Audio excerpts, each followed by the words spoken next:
Hello friends, welcome to Deiva foods. இன்றைக்கி நம்ம பார்க்க போகிறது முடக்கத்தான் கீரையை நல்லா வதக்கிட்டு அதை நல்லா நைஸாக அரைச்சி தோசை மாவில் போட்டு எப்படி சாப்பிட போகிறோன்றது தான். எப்படி பண்ணலாம் பார்க்கலாம் வாங்க. அதுக்கு இந்த மாதிரி முடக்கத்தான் கீரையை நல்லா இந்த காம்புலாம் இருக்கும் பாருங்கள், அதெல்லாம் க்ளீன் பண்ணிவிட்டு இந்த மாதிரி நல்லா அலசி எடுத்துக்கோங்க.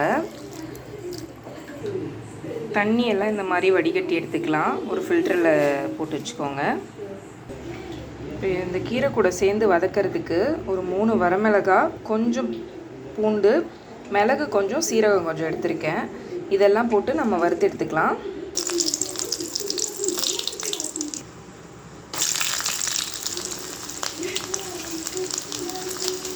இப்போ இது கூடவே கீரையும் சேர்த்து நல்லா வதக்கி எடுத்துக்கலாம்.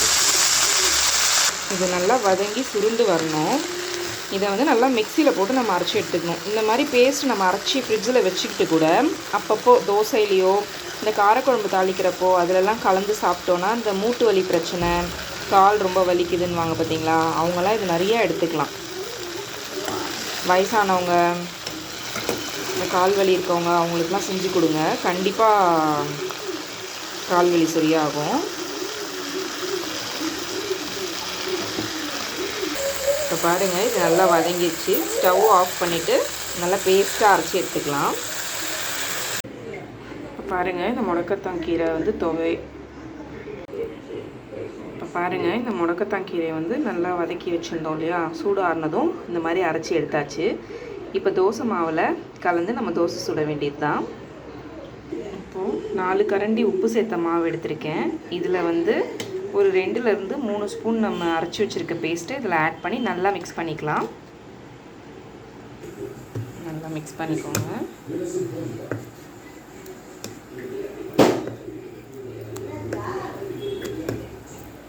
இந்த மாதிரி நல்லா மிக்ஸ் பண்ணியாச்சு. தோசைக்கல் சூடானதும் இப்போ தோசை ஊற்றிடலாம்.